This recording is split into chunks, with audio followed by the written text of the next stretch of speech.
আজকে সেই রামচন্দ্রকে নিয়ে যেভাবে বিজেপি দল আজকে রাজনীতি করছে, যে রামচন্দ্র আজকে পিতৃসত্য পালন করার জন্য 14 বছর বনবাসে গিয়েছিলেন, সেই রামচন্দ্রকে নিয়ে আজকে তারা রাজনীতি।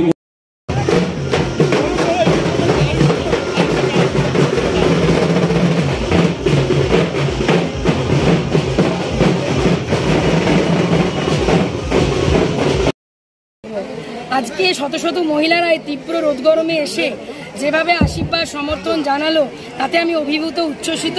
একটা জিনিস বুঝতে পারছি যে মহিলারা এবারে বিষ্ণুপুর লোকসভায় জেতাবে তৃণমূল কংগ্রেসকে। 2019-এ আপনি যারা হয়ে প্রচার করেছিলেন, 2024-এ আপনি তারই প্রতিদ্বন্দ্বী, লড়াই কেমন হবে? আমি তাকে কোনো প্রতিপক্ষ মনে করি না। যিনি কোনো কাজই করেননি, উন্নয়নই করেনি 10 বছরে, তিনি আবার কিসের প্রতিপক্ষ? প্রতিপক্ষ তো তখন মনে করতাম যদি জানতাম তিনি সুযোগ পেয়ে কাজ করেছেন। তিনি জাস্ট নর্মাল একটা প্রতিযোগী। আর দেখুন, লড়াই আমার মানুষের অধিকার রক্ষার জন্য, কারণ আমার নেত্রী মমতা বন্দ্যোপাধ্যায় এবং আমার নেতা অভিষেক বন্দ্যোপাধ্যায় আমাকে বিষ্ণুপুর লোকসভা আসনটিতে নির্বাচিতই করেছেন, যাতে আমি এখানকার মানুষের অধিকার রক্ষার জন্য লড়াই লড়তে পারি। আমার প্রতিপক্ষ বলে আমি কাউকে ভাবছি না। কিছুদিন আগে বিজেপি প্রার্থী গলসিতে এসে আপনাকে এবং আপনার দলকে কটাক্ষ করে বলেছিলেন আপনি তৃণমূল নাকি কলতলায় ঝগড়া করার মতো প্রার্থী দাঁড় করিয়েছে। দেখুন, এইসব কালচারে উনি অভ্যস্ত, ওনার পারিবারিক ব্যাকগ্রাউন্ড সেটাই বলে, তাই জন্য উনি এগুলো নিয়ে অভ্যস্ত। মমতাদি না থাকলে ওনার নামের পাশে কোনোদিন সাংসদ পদে বসতো না। তাই ওনার মতন একজন বেইমান, একজন মিথ্যুক, একজন ধাপ্পাবাজ গদ্দারের কথার উত্তর দেওয়ার প্রয়োজন করছে। দেখুন, একটা জুমলাবাজ পার্টিকে নিয়ে বলবো কি? আপনি যদি বিজেপির ফুল ফর্ম দেখছিলেন, তাহলে কি নাম না? ভারতীয় জুমলাবাজ পার্টি। তো তাদের সবটাতেই মিথ্যা, সবটাতেই চালাকি, আর মানুষ সেটা ধরে ফেলেছে। এবং এখন ওরা বুঝতে পেরে গেছেন যে 18 তো বাদ দিন, 18-র অর্ধেকের অর্ধেক হবে তো বাংলাতে। সেই আতঙ্কে ওনারা দিন গুনছেন, প্রহর গুনছেন। ওদের রাজ্য সভাপতি বিরোধী দলনেতা ভুলভাল বকছেন।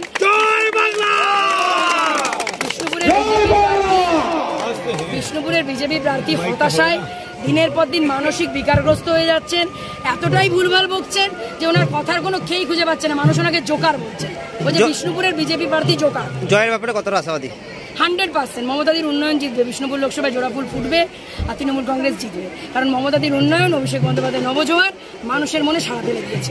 তাহলে ভাবুন, আর বিষ্ণুপুরের বিজেপি প্রার্থী বলেছেন উনি কোনো নারী পোষেন না।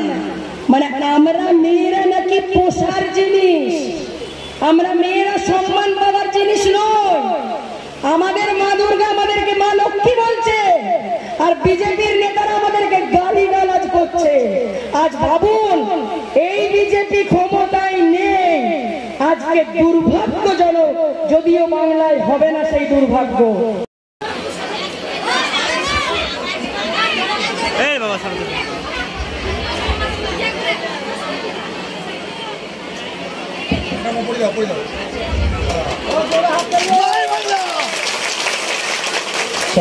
জোরে হাত তুলে আমাদের প্রার্থী এবং আমাদের বয়স্ক মহিলা একে অপরকে সম্বর্ধনা দিচ্ছেন। জয় বাংলা।